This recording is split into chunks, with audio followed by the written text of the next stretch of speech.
La información social como derecho humano fundamental ya está fuera de toda controversia. Abandonó hace mucho tiempo la discusión académica y va contando con la aceptación de aquellos poderes políticos que quieren construir democracias sólidas y modernas. Aún así, en este camino que estamos transitando, hay desafíos que tenemos que enfrentar, hay luchas que todavía tenemos que dar en favor de que ese derecho sea de cumplimiento absolutamente irrestricto. En el sistema interamericano de derechos humanos, por fortuna, contamos con las instituciones, las normas, los protocolos y los mecanismos de protección. Como instituciones, hay dos que son pilares fundamentales, la Comisión Interamericana de Derechos Humanos y la Corte Interamericana de Derechos Humanos. Y como instrumentos, la Convención Americana sobre Derechos Humanos del año 69 es de alguna manera un pilar fundamental, un núcleo central y fundante, porque de esa convención emanan directrices para el más irrestricto respeto a la libertad de expresión y de pensamiento.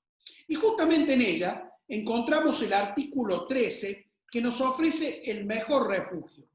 ¿Por qué? Porque determina que toda persona tiene derecho a la libertad de pensamiento y de expresión, y este derecho comprende la libertad de buscar, recibir, difundir informaciones e ideas de toda índole sin consideración de fronteras, ya sea oralmente, por escrito o en forma impresa o artística y por cualquier procedimiento de su elección.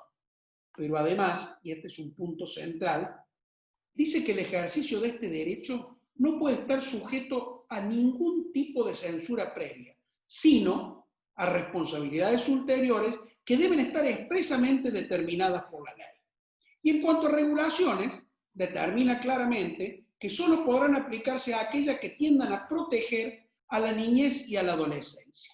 Y un cuarto punto al respecto es la prohibición de toda propaganda que favorezca la guerra, que favorezca el odio nacional, racial o religioso, que promueva cualquier tipo de acción ilegal o cualquier tipo de violencia. Decíamos que teníamos desafíos por enfrentar. Uno de ellos es justamente el desafío del populismo, ¿no? Esta idea de que regímenes que desarrollan mecanismos que intentan arrinconar o acosar a los periodistas de manera sistemática, ¿no? Y lo hacen a través de organismos que presionan para lograr el control de los medios y, en definitiva, para que los periodistas apliquen así ellos mismos autocensura. Son dos vías básicamente. La primera es la instalación del relato oficial, es decir, instalar una historia forzada que en general tiende a apuntar a las emociones para ser considerada como verdad. Y en segundo lugar, minar la credibilidad de los periodistas, ¿no? César Ricaurte, el director ejecutivo de Fundamedio y la Fundación Andina para la Observación y los Estudios de los Medios, decía tiempo atrás, y lo primero que hacen estos gobiernos es convertir a la prensa en un enemigo. Lo que Donald Trump llama la fake news, los enemigos del pueblo, o lo que se llamó en el gobierno de Rafael Correa o de Nicolás Maduro, los enemigos de la revolución, la prensa corrupto sicaria. Se pretende así construir el imaginario de una prensa enemiga del país y de los ciudadanos. En otra obra del politólogo alemán Yascha Mounk, en el año 2018, titulada El pueblo contra la democracia, advertía sobre esta tendencia de los gobiernos a deslegitimar la labor periodística en tiempos justamente en los que la inmediatez de la información y las historias falsas impiden que el ciudadano se forje una opinión libre de maniqueísmo. Decía el politólogo, los medios críticos desafían la ilusión del consenso, mostrándole a un público amplio que el populista miente cuando asegura ser la voz de todo el pueblo. La erosión de la confianza en la prensa, agregaba, es una de las principales armas que tienen los gobiernos populistas para mantenerse en el poder con altos niveles de aprobación. Obviamente, hay un segundo aspecto que se deriva de todo esto y que requiere que hoy más que nunca le prestemos especial atención. En verdad, porque quizás algún excesivo formalismo o algún tipo de conceptualización de construcción antigua tal vez pueda ser desbordada por la utilización sin límites hoy de las redes sociales.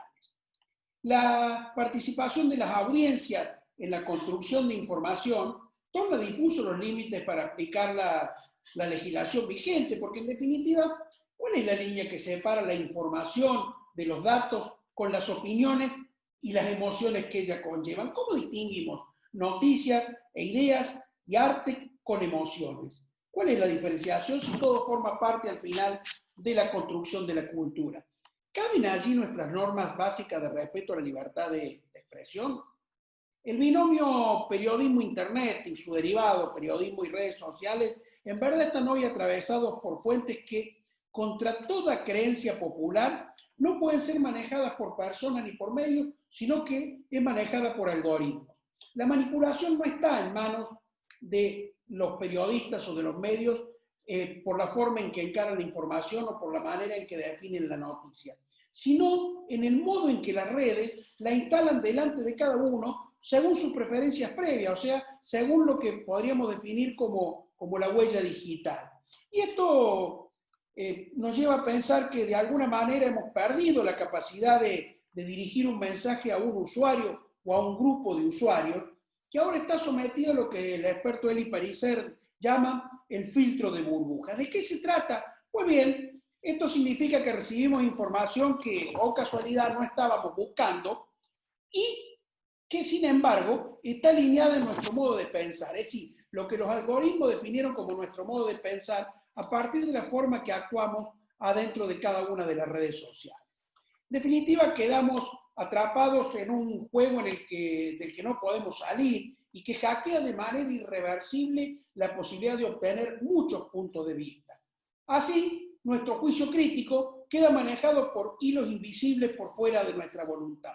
Queda atrapada la libertad de buscar información. Y por ende, la formación de un ciudadano crítico, con medios críticos, que obtengan miradas variadas para que contribuyamos a mejorar los sistemas democráticos, queda convertido en ilusión. Karl Popper sostenía que el aumento del conocimiento depende por completo de la existencia del desacuerdo. En síntesis, de las visiones múltiples que nos permiten a nosotros tener una mirada mucho más amplia y formar nuestra opinión. El momento que vivimos con el impacto de las redes sociales, en las que interactuamos y en las que dejamos información vital, claramente está marcado en un documental que acaba de salir en estos últimos días en la plataforma Netflix, se titula El dilema de las redes sociales. Allí, expertos que han trabajado en la generación de algoritmos, muchas de ellas revelan cuáles fueron finalmente los objetivos. Pero en este contexto donde desde la comunicación y el periodismo tenemos que actuar para no perder aquel soñado derecho a la libertad de expresión, conviene preguntarnos si no será ya demasiado tarde para recuperar el sentido más amplio. Quizá no, si los medios y los periodistas nos sentimos responsables de cada acción que tomemos. Tal vez Simone de Beauvoir nos inspire para buscar este camino.